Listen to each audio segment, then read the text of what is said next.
the number one key is to educate yourself because they're hoping that you don't know. Unfortunately, and that's the sad thing to say, and it's a sad thing to recognize that they don't want you to really know what it is that you are supposed to know, your rights as a parent, the accommodations, the modifications that your children deserve.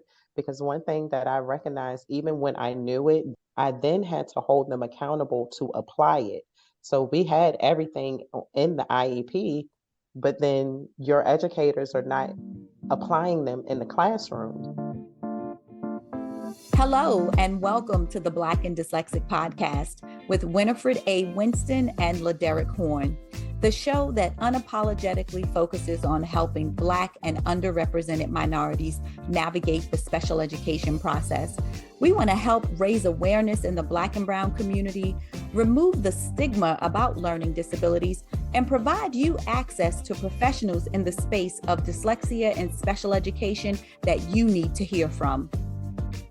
I'm Winifred A. Winston. And this is LeDerick Horne. And we are super excited. We're bringing you another episode of the BAD AZZ parent segment. And today we have Choyce Simmons with us. She's an author, an advocate, a mom, and a business owner. Drum roll. Y'all know this is my favorite segment. Hello. Welcome, Choyce. I just want to get right in. Please tell the audience a little bit about yourself and share how you got started in this journey. Thank you guys so much for having me. It's a pleasure to be amongst the both of you guys. Winifred, it's great to be here with you, to reconnect with you again. As you said, my name is Choyce Simmons. I am a mother of a soon-to-be graduate of high school, graduating in 2 weeks. Wow, congratulations. Thank you. I am an author, as you said, of 2 books. One book is When Queens Rise, and that book released December of last year. And I'm also the co-authors. I'm co-authors on 2 Amazon #1 bestseller books, When Queens Rise and Women with Unshakable Faith. I am an advocate, as you said. I am an author. I am a businesswoman. I am the owner and founder of Beautiful Minds, LLC, where I provide educational therapy, advocacy, consulting, and grief support and coaching to families not only navigating special education, but those who are also navigating grief and loss. I began my journey when my son was in the 2nd grade. So it's been a long journey, 10 years since he is a senior in high school. And I began it because I started noticing that there were some struggles with his reading. There were struggles with his spelling. There were struggles with his writing. And not only were there struggles, but these difficulties were hindering him from advancing in certain classes in school. Me knowing that I also struggled with dyslexia, I immediately went to the educators and informed them of what my thoughts were, using the term dyslexia very clearly because I knew the signs of dyslexia, me knowing that I had it myself. I asked them to assess him. And of course, when they kind of gave me a little bit of pushback in the beginning, I didn't understand why, but they gave me some pushback in the beginning. And I did eventually get the assessments that he needed. When we got the results back, their first instance was, he doesn't have dyslexia. He doesn't have any type of learning difference. He has ADHD. And so that, of course, it hit me the wrong way because as a Black parent, you don't want to hear anything about your child having ADHD or, any of those terms or labels that they tend to put on our children. And so that kind of pushed me into the direction of challenging them to help me to understand what it is that they seen based on their assessments versus what it was I was telling them that my child need. And that was just the beginning. Now, Choyce, let me ask you here. So you're dyslexic. When did you find out you were dyslexic? I was wondering that too, because I didn't know that this was part of the story. Yeah. What was your journey with dyslexia? And so my journey, of course, was a little bit different because with my mom, I would say with African-American parents, they don't do labels. And so with my struggles, and I want to say mine also started around 1st or in 2nd grade, I also had some issues with reading. My mom also, and it's interesting because I was just having this conversation with someone over the weekend and how it comes back tenfold. I remember my mom telling me that she also had conversations with the teachers and they wanted to actually keep me back in the second grade, and my mother was not having that. She said, what is your reason? Why? Show me that she can't pass these tests. Show me that she can't read at reading level. Show me that this is the reason for you keeping her back. And if that's the case, then you can keep her back. But if that's not, you're not going to. You would not detain her. And so for me, I was diagnosed with dyslexia myself in the first or second grade, as I said, but I passed the test with flying colors. There was some weaknesses that I also had with reading, but there wasn't enough for them to keep me back. And that showed me the force of being able to advocate for your children. That showed me at a young age, just by seeing my mother and hearing my mother tell me the story as well of her advocating for me based on my learning differences. You know what comes to mind? You were a girl and they diagnosed you with dyslexia, right? Which is a learning disability. And your son, boy, you saw the same signs in him that you knew that you struggled with, but a boy, a Black boy, they went to behavior, right? And So ADHD true. is mostly, we associate it with behavior, although the inattentive and the hyperactivity and different things associated with ADHD often impact learning. However, for our little Black and brown children, it is associated with behavior. That's why he's not learning, because he's not doing something that he should be doing, right? Exactly. And yeah, that was so interesting that I just thought of that when you said you got the identification, a girl, but he, a boy, they said ADHD first. And a lot of times when you get that ADHD first, it's hard to go back and get the SLD. Yeah. But, and it's interesting that you even said that, because I had to come to terms. Because initially when they said it was ADHD, I too had to ask the same questions. Well, show me that if he sits still in the classroom, that he's going to be able to read better. Show me that if he's not fidgety and moving all over the place, that then his handwriting is going to be better, or all of the signs that you have when having dyslexia. Show me that. You look at data, so show me the data. And if you can't prove it, then we need to go beyond what your assessments are doing. And they couldn't, and they, I won't say that they couldn't, because I then still had to come to terms that maybe he does have ADHD. There's a high there's a high co-occurrence of ADHD and dyslexia. And that's what triggered me. So now I need to start doing my researches. If he has ADHD, how does ADHD affect his learning? It's not going to take away from the fact that I'm still telling you my son has dyslexia, but that also made me understand that I need to also look at other things as well. I can't turn a blind eye, but we're not going to just address what you're saying. We're also going to look at what it is that I'm saying. And when I had that aha moment, and when I realized that I couldn't be blind to what they were saying, then I was able to kind of navigate things a little bit differently. You're going to get what you say, I'm going to get what I say. So if I have to say yes to ADHD, you're going to say yes to dyslexia, because I know it's there. And that's what drove me. And that's what's been driving me every step of the way of his journey, which has become mine. Did you get the S? I'm sorry. Did you get? I sure did. What am I? Did you get SLD? That's what I was going to ask you. Did you get them to put? Okay. So I just want to be clear. So you did get them to get the primary diagnosis as SLD, which is specific learning disability, on the IEP. Yes, correct. Second, with the secondary being other health impairment. Other health impairment. Yes. Yeah. OHI, other health impairment. But the primary. And just for the benefit of our audience, ADHD is one of the disability categories that sort of falls under the title of other health impairment. And I think sort of statistically, out of all the other conditions that might be considered as other health impairment, ADHD, I believe, is the highest within that category. So that's what that is. Okay, so how long before did you get that identification of SLD? So we started in second grade.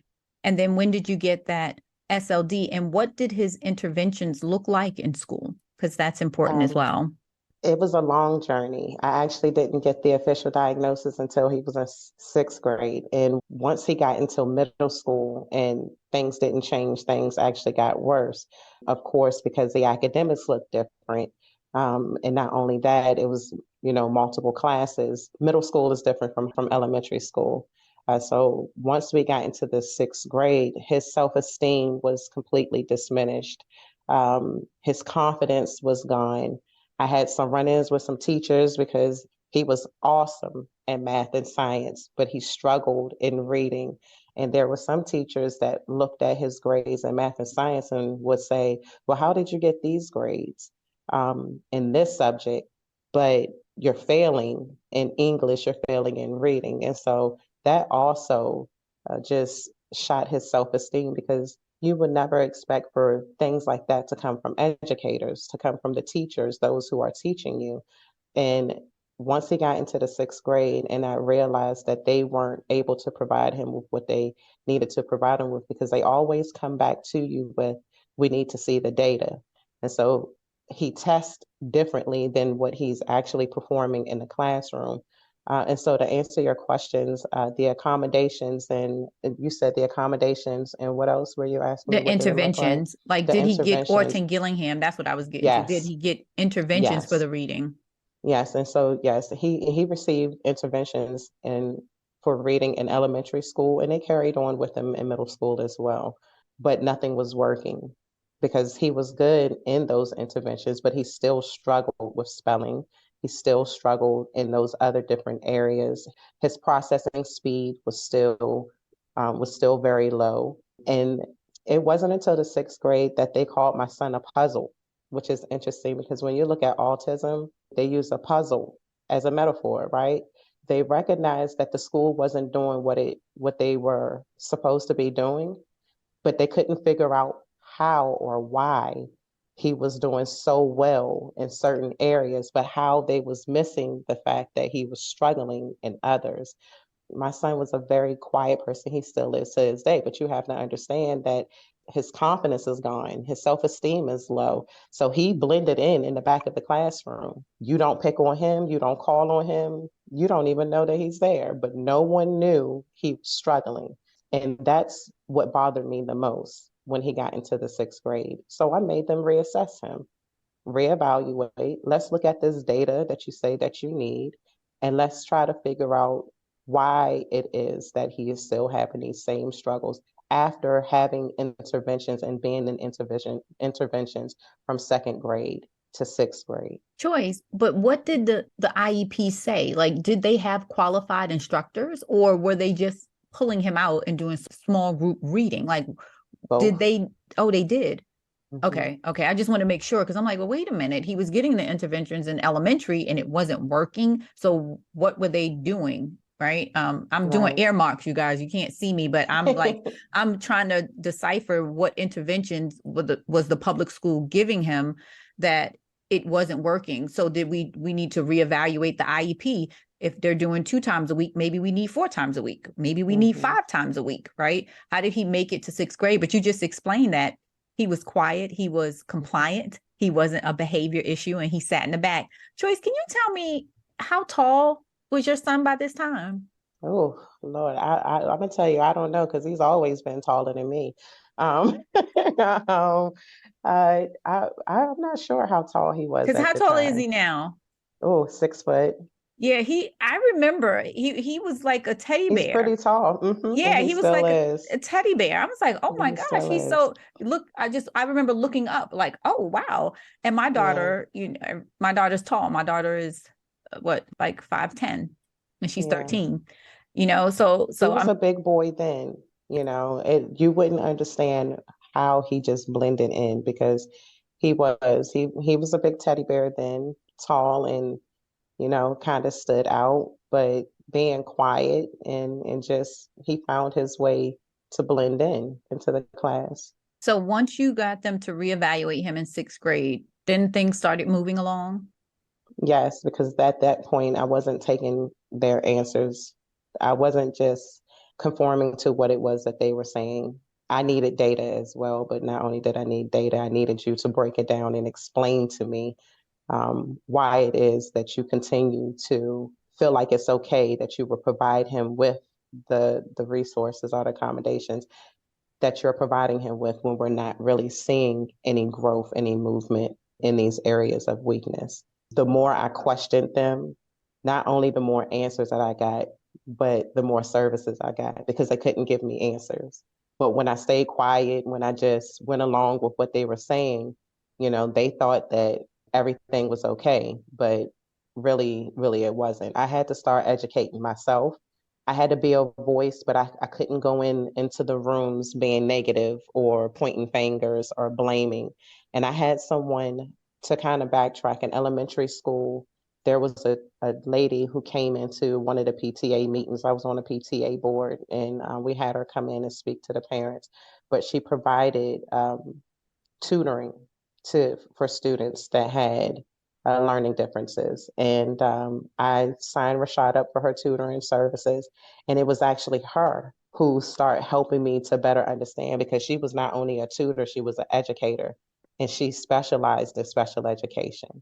And so as she was tutoring my son, I would ask her a bunch of questions on what it was that she was doing, on the type of learning techniques that she was providing to him, because he started to get it then. He wasn't getting it in the classrooms because they weren't teaching him the way he needed to learn. They were teaching him based on their cookie cutter, the way they feel like every student needs to learn in the classrooms. And she wasn't doing that. So things start looking different for him when he started receiving tutoring services from her. But then she was also educating me as the parent of these are the questions that you should ask. This is what they're going to tell you. So that kind of helped me and helped me to navigate the direction I needed to go in as a parent. And it kind of took off from there. Do you remember maybe one or two of those key questions that you needed to ask and maybe other parents need to make sure they ask? I'm going to be honest, it's been so long, you guys. No, I understand. No, but the key is ask questions. And you said you educated yourself. So we know the key now is to ask questions and to educate yourself. The more knowledge you have about the thing, whether it's dyslexia, dysgraphia, whatever, a learning disability, whether it's an audio processing disorder, whatever it is, the more you educate yourself on it, the better equipped you are when you go into the rooms or when you're talking to the teachers or when you're talking to the special educators to be able to understand yourself, but to find what's going to be best for your children. Yes. And as special education law as well. We've talked about this before, rights law, that website it's overwhelming. I always tell parents sign up for the newsletter, but to really understand special education law, because that IEP is a legally binding document. And there are certain timelines and deliverables and things that the school need to be held accountable for. But as parents, if we don't know that, then we can't come to the table with that. Accountable. Exactly. Yeah. So learning about the learning difference, educating yourself on the learning difference, but then also special education law. And it's not always easy. Whew. No, it's definitely not. It takes patience and consistency. It's a lot, it's overwhelming, but it's worth it. Once you start seeing that you're getting the things that your children need, once they start seeing that they can't pull the wool over your eyes, then they even respond and act differently. It is a lot, but it definitely is worth it. I tell the families that I work with as well that the number one key is to educate yourself because they're hoping that you don't know. They honestly, unfortunately, and that's the sad thing to say, and it's a sad thing to recognize, that they don't want you to really know what it is that you are supposed to know, your rights as a parent, the accommodations, the modifications that your children deserve. Because one thing that I recognized, even when I knew it, then I then had to hold them accountable to apply it. So we had everything in the IEP, but then your educators are not applying them in the classrooms. And it wasn't until my son kind of got older that I had to begin teaching him to advocate for himself and help him to understand just what you said, Winifred. That IEP is a legally binding document. I don't care what they say. They don't have enough teachers, hire more. If he needs a one-on-one, then you need to provide him with one-on-one. If he needs whatever that IEP say that he needs, then you need to go out and find a way to make sure that he's receiving it, because it is a legally binding document. And a lot of parents feel like they have to stay quiet. They shouldn't say anything, because we are hoping that those educators who our children are with for majority of their day, 7 to 8 hours a day, are doing right by our children. But I had to also realize they're overwhelmed, which is why I had to take a different approach. I didn't want to point fingers. I didn't want to point the blame.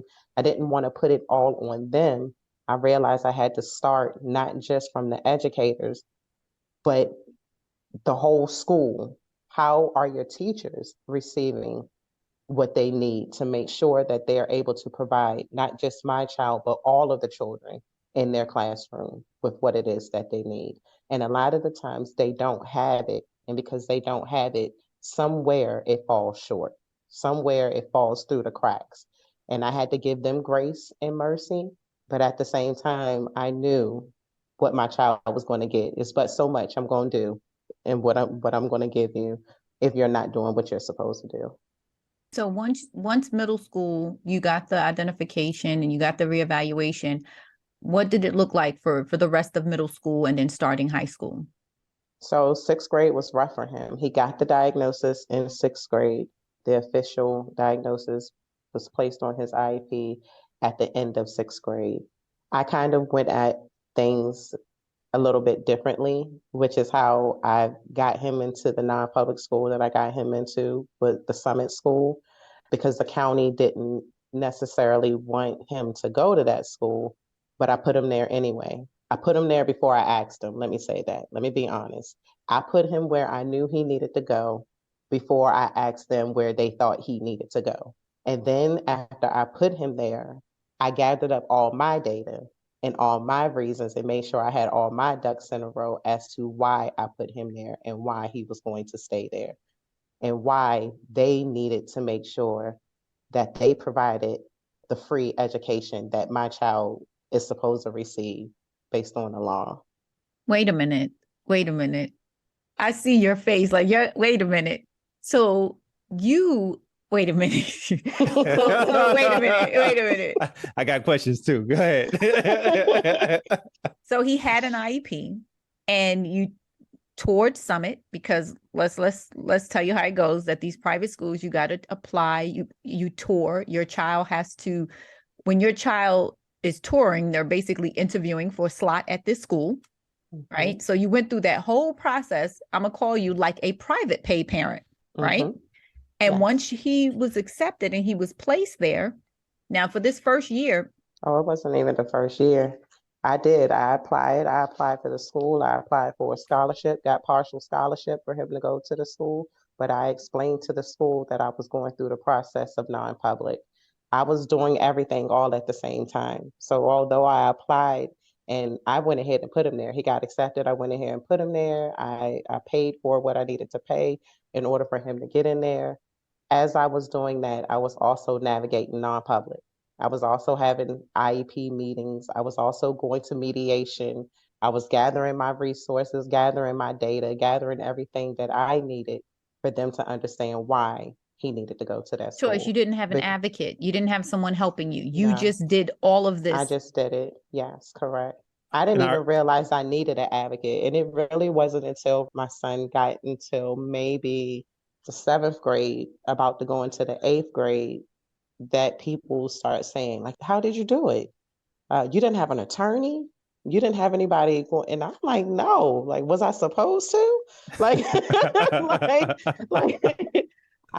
I have? And they like, how did you, like, they could not understand how I got to where I got to. Number one, I'm gonna say I'm a woman of faith.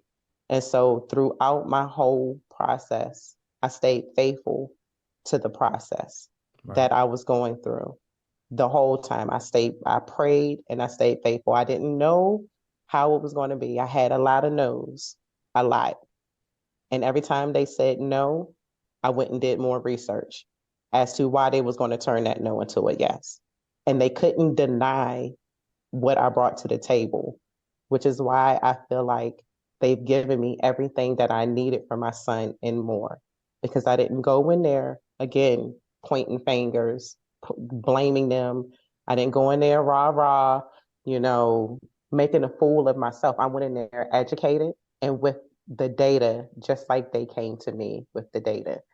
And Choyce, can you give us a sense of what some of that early data was that you were collecting that helped you to get this placement? And I just want to say this, that for me, going through season 1 of our podcast, and just in case there's anyone listening who has not listened to season 1, go back and listen to season 1. But we kept hearing, about families and who were getting these out of district placements. And I know it was one of the things that I said to Winifred going into season 2 is like, we really need to shine a lens onto this process, because it always seemed like just a very elite sort of thing to almost like win, right? Like you're saying, an advocate, attorneys, it seems like so many of the families that I've interacted with who are able to get these placements tend to be very well resourced white families, sometimes Asian families, but it's rare that we see that in the Black community. And so, yeah, I think it's like, wow, you did this, without having that personnel behind you to help push this forward. And so you're saying the data. What was some of that data that you were collecting about your son and his experience that you think was pretty critical in being able to get this placement? Same data that they was collecting to tell me he couldn't receive the resources that he deserved. I would look at his testing. I would look at his homework. I would look at everything that he was doing in class, and I would ask them why. They would look at the assessments. They would look at, the results of these different assessments, whether it was an academic assessment, of was a psychological, or whatever those assessments that they were completing. They will look at those numbers and tell me why they felt like he was doing better than what he was doing. Then I will counter it with the work that he was producing. It didn't match. It didn't look the same. So now I need to understand better as to why he's still producing the same type of work, but he's able to pass these tests and he's able to get high marks in certain areas on these tests. What is it about the way that he's doing things? And so I will counter what they were providing me with the data, with the work that he was actually producing. I will also counter it with, they say things like, when you're going into the IEP, one of the things that they want to determine is whether or not they should be in a least restrictive environment, right, versus the general public, I say population, but education, education. There you go. right. General education versus being in a least restrictive environment. Right. And I can tell, me knowing my son, that's number one. You got to know your children. I can tell the difference between the way he learned in a classroom with 23 students versus the way he learned in a classroom with 10 to 15 students. He felt more confident in a smaller classroom. Even when they would pull him for small groups, he did better working one-on-one with a special educator than he did being in the classroom and having to navigate and trying to figure things out for himself. And so with me knowing that, those were also some things that I provided, that I took to the table and made sure that they seen for themselves. How is he operating in this huge, large classroom versus how was he operating in smaller settings? And in the And you private can't, school, it was smaller. in It a was private smaller. school, it was smaller classrooms. Yes, it was anywhere from 7 to 10 students in a classroom versus 23. And he was getting the one-on-one support that he needed in the classroom, and they were teaching him in a way that he needed to learn.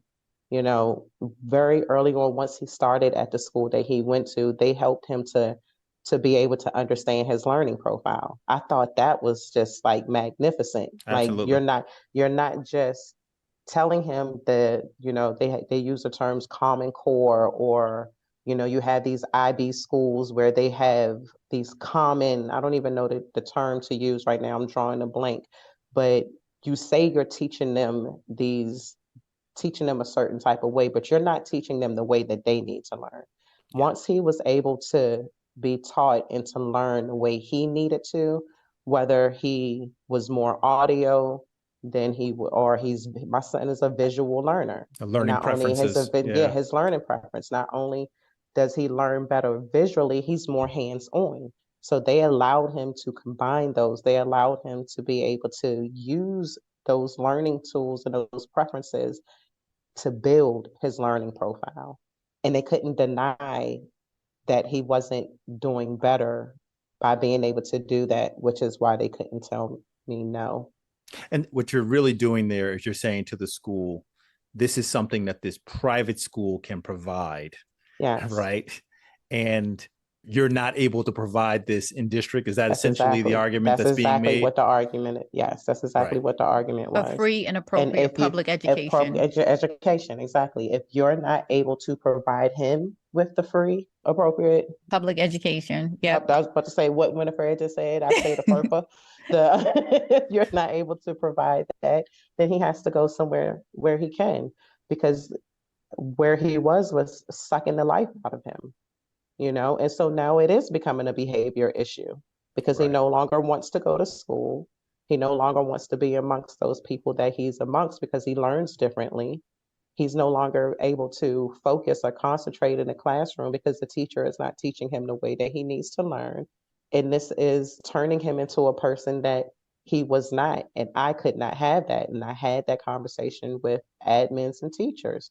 And this is what I'm not going to allow happen in a pleasant way. Right. And this is what we need to work towards having done. And if you can't do it, then I will find somewhere who can, somewhere that would. And so we want to be clear, when you did this and you proved that he's thriving here, the output is matching the assessments now, right? Mm-hmm. So the public school district was responsible for covering the tuition at that private school. Is that correct? That is correct, yes. Right. So she won a non-public placement on her own. Okay. No attorney, no special education advocate.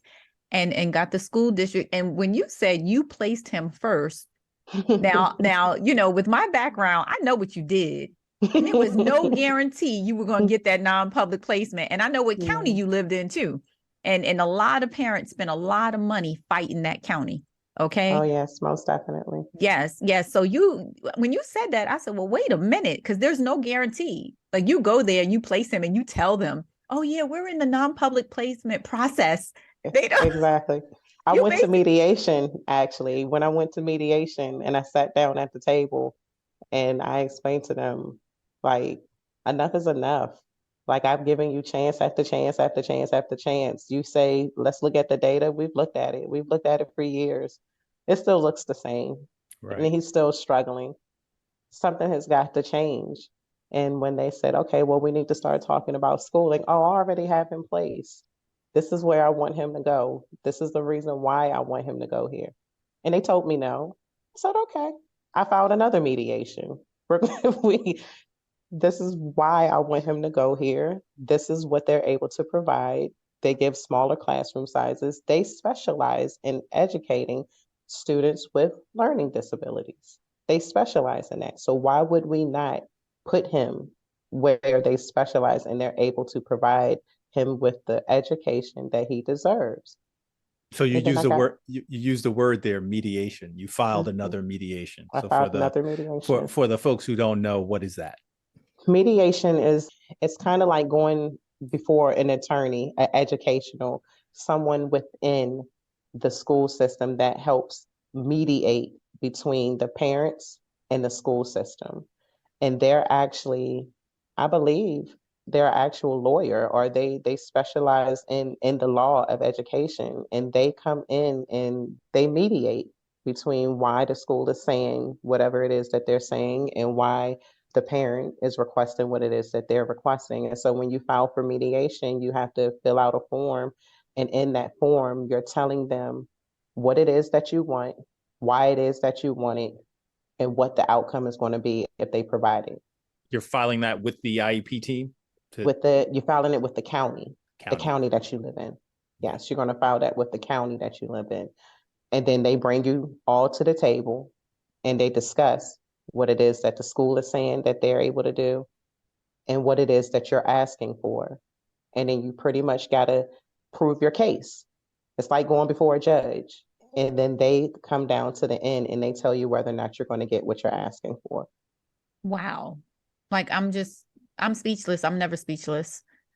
I'm like, just wow, because that is huge. That's just huge. And now your son is in a specialized school for the remainder of middle school. Mm-hmm. And did you have to start that process again for high school? I did. And so one thing that I always feared with going through the process, I used to fear annual evaluations because I always thought, and this is, it's sad to say, but it's my truth. I always thought if my son started doing better educationally, that they would want to put him back in general education, that they would Back in take him district. back in district, that they would Right. take him from where he was and put him back in the public school where he came from. I used to fear it. Every time we went to a meeting, I'm like, oh Lord, they're gonna say the data look different. He's learning, he's doing better. And they're gonna pull him and they're gonna put him back into the public school setting. But what I had to realize was the reason that he was doing better is because of where he was. And so Right. every time I went into a meeting, I made sure I led with that. The reason he's doing better, the reason that his academics look different, the reason that his grades look different, the testing, the data, the reason everything looks different is because where he is. And so when he got to the 8th grade, because the school that he was in only went up to the 8th grade, we had to start the process all over again. We had to start searching for the best high school that he needed to go to that was going to teach him. And we looked at all schools. We looked at the home school. We looked at schools that provided, they had Kennedy Krieger services where they worked in smaller groups within inside of a public school setting. We looked at private schools. We looked at non-public schools. We looked at all of these different schools. And one good thing about the school that he was in is they provided us with recommendations based on his learning, based on where he was at that time in the 8th grade. They were used to supporting students making that transition exactly. from middle school into high school. So they already had kind of like feeder schools students could go to. Exactly. Yeah. Schools within your county, schools that were all over, which is how we got sent to Lab School of Baltimore. We got sent to Lab School of Baltimore because my county was willing to pay for him to go to Lab School of Baltimore. But ultimately, when I had the meeting with the dean of the middle school that he was in, she felt like he would do better at the Lab School of Washington. But what she led with was, your county is not going to pay for it. So we went on a journey. We looked at all the different schools that they thought he would do good at. We interviewed them. We had him shadow them. We did all of that. And we even went to the Lab School of Baltimore. We got the feel of that school. And then we visited the Lab School of Washington, the school that they said my county wouldn't pay for. And he fell in love with the school. And I said, well, I don't know how we're going. It's hard not to fall in love with Lab. Yeah, I said, I don't know how we're going to do this. Yeah, we were talking before we started recording, and I was honored by the Lab School of Washington with an award. I want to say that was 2020. They have they recognize sort of like distinguish people with learning differences, and every year. Yeah. And so I during the pandemic, I was given the award. And then I want to say a year or two afterwards, they had an actual ceremony at the school. And so I got to take a tour, and I fell in love, like that is an amazing campus. Yeah. So, okay. So did you end up at Lab School of Washington? Is that where y'all ended up? Yeah, we did. But the county told me no 3 times. They told me no 3 times. They said they gave me every reason in the book for why he couldn't go to the school. And then the last reason that they gave me was because of distance. And so what I did was I went and did my research, and I looked up where there were different cases where families wanted to send their children to schools that were out of their district, even out of their state, and how, different ways to kind of navigate and to get around that reason. And then what I did was I went to mediation. Every time they told me no, I went to another mediation. Right. The school told me no, but we're going before the county. They Yes. need to explain to me why. So we went back to mediation, and we went to mediation 3 times. For every reason that they said no, we went to mediation. And then when they told me that it was the distance, I provided them with data. I calculated the distance from my house to Lab School of Baltimore, which is where they were willing to pay. And I calculated the distance from my house to Lab School of Washington. It's the same distance. I was going to say that. Yeah. I was going to say that. So why are you saying no to this one, but you're saying yes to that one? Yeah. There's no reason. And because there's no reason, this is where I want him to go. I don't want him to go to that school. Nothing was wrong with it, Winifred, but he chose the Lab School of Washington. He's had so many no's. He's gone through so much. I'm going to provide him with what it is that he needs, and you're going to help me to provide that for him. And if distance is the reason why, it's the same distance. I'll take him. But no, Right. if you don't want to transport him, they explain why, and I'm gonna toot my own horn because my son is the first student in 15 years that got funded for the Lab School of Washington. They stopped. Anne Arundel County stopped funding the Lab School of Washington for whatever their reasons were. But he was that first yes. And I believe at that time they said 15 years that they actually approved Anne Arundel County to go to that school, because I took everything off the table. Whatever your excuse is, I took it off the table. If it's distance, it's the same distance. If you don't want to transport him, I'll transport him. Now, what is your excuse? They didn't have any, so they had no choice but to say yes. I do want to just underscore, because I have friends and have been in contact with folks at the Lab School of Baltimore. So also an amazing school. Yes, most definitely. The lab is like just that entire model of support for students with different challenges. I was going to chime in. Okay. Because the Lab School of Washington is the founding school. The late great Sally L. Smith founded the Lab School of Washington. And she also had an adult literacy program back there, which I often talk about because she helped adult learners as well. And so then from the Lab School of Washington, she then founded the Lab School of Baltimore. And she did some training, and there's some other schools in Philly and also Delaware that she trained with her model, academic club model, which I love. But in saying that, the Lab School of Baltimore and the Lab School of Washington, they are different and they have different profiles. And they used to be under one umbrella, but they are no longer. So the Lab School of Washington and the Lab School of Baltimore, there's two separate entities now, whereas in the past they were not, because the schools were founded by the late great Sally L. Smith. And I'm saying all of this because I worked at the Lab School of Baltimore as director of admissions. And so everybody, know that. So we can put it out there for you guys to understand that as well. So I know, and I was nodding my head and shaking my head because I knew immediately we had kids from PG County that were going to a school, Baltimore Lab School. And that's one thing that we have to take into consideration is the distance and how long the child will be on the bus. Right. How long exactly in the morning that can easily be 2-hour commute. Right. When I worked out in PG County myself, me driving, not stopping to pick up anybody else, was 1.5 hours. Let it rain. That's easily 2 hours. So they do look at that when you have a child traveling that far. And this is one thing they also look at when we have inclement weather. Right. Yeah. And so you're taking in kids from all different counties, and different counties have different rules around the weather, because it may be one way in Baltimore, but it may be another out in PG County. Right. And so sometimes we would have times where kids wouldn't be at school because transportation, just because of the inclement weather. So there are things that they look at. But when you said you did the distance and they were equal, because you live in a great spot, right? Like you looked up being it's equal.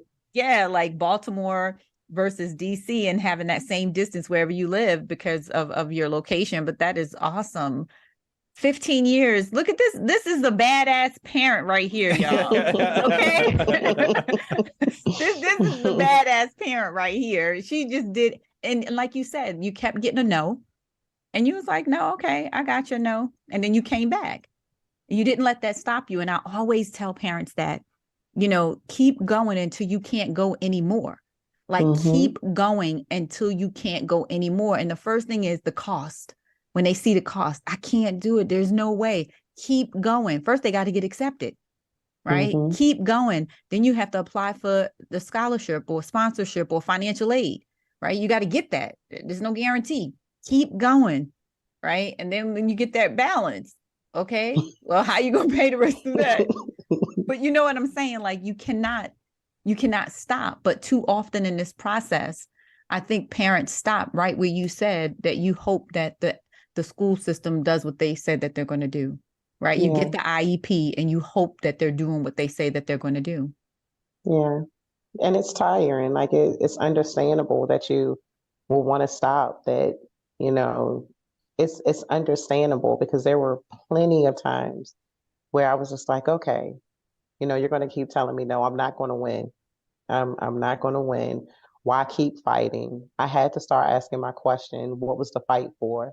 And when they kept on coming back that it was going to benefit my son, it was what was best for my son, then my fight and my drive was amplified. Like I couldn't stop. And I had come so far that I realized that the more I was educating myself, that it wasn't just for me, it wasn't just for my son, because then I start helping other families to understand. Number one, it starts with you understanding your rights. You mentioned that, and you mentioned rights law, understanding what your rights are. They can't deny that. And when I realized that they were denying me because they were hoping that I would just take their answer for face value and I wouldn't challenge what they were saying, once they realized I wasn't going to stop, at that point, they was just like, I might as well just, go ahead and give her what she's asking for. If not, we were going to mediation. Mediation was my best friend.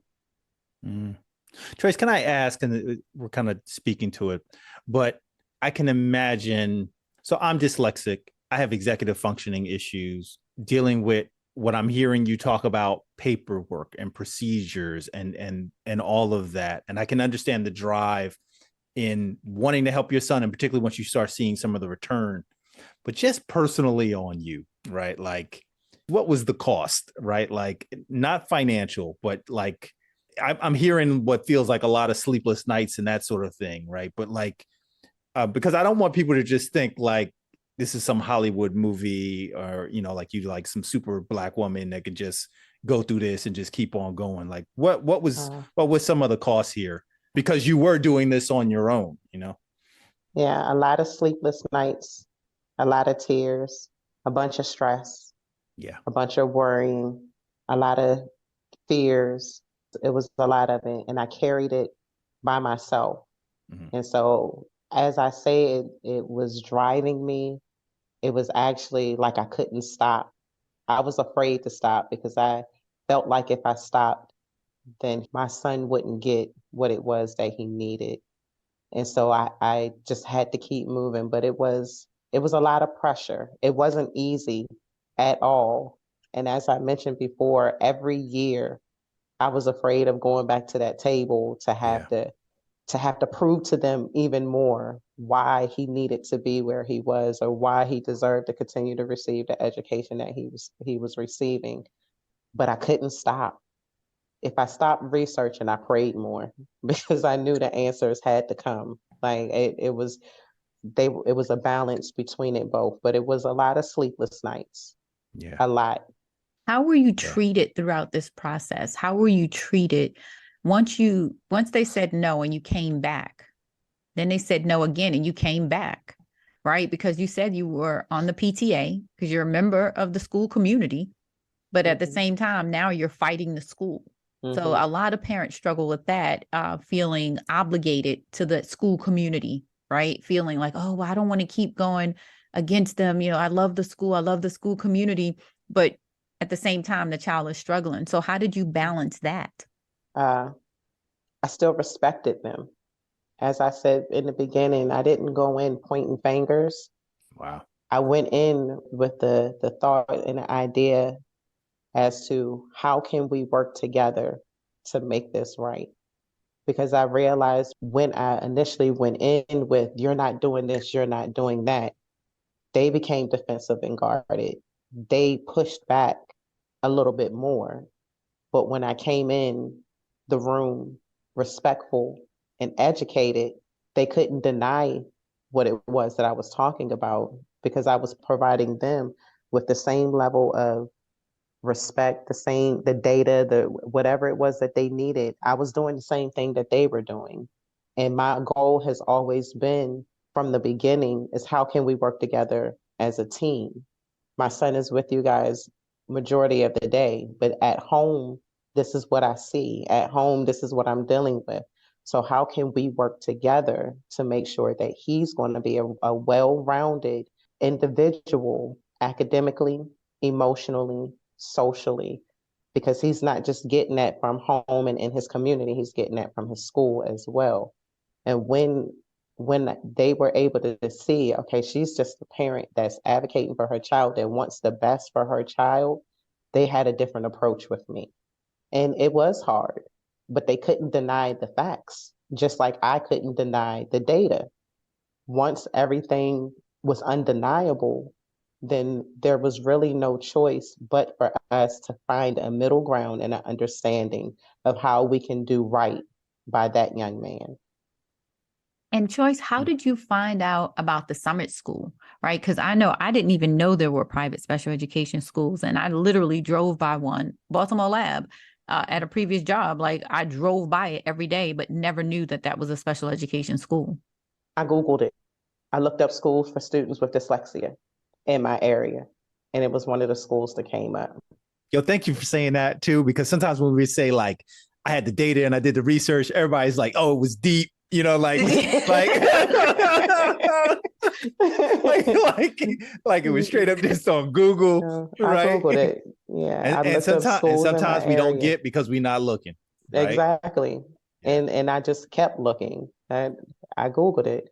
And then I start asking the schools, and then I start asking different educators, because now at this time I'm invested and I'm connected. I heard about this like decoding dyslexia. I learned about a lot of these different organizations, and I placed myself in the room, as uncomfortable as it felt. I didn't know what I was doing. I didn't know the questions to ask. I didn't know who I was going to connect with, but I knew I had to be in the rooms and be surrounded by the different people who knew more than me, so that I can educate myself more, so that I can be able to provide my son with what it is that he needs. See, when I met you and I told you that, you already knew that. I said that. I said exactly that. I said, I told you, I didn't know what questions to ask. I just showed up. I knew I needed to be there, and I showed up. And then I would take notes. And then if I found someone I felt comfortable with in the very beginning, I would ask that person, could you explain that to me? And what does that mean?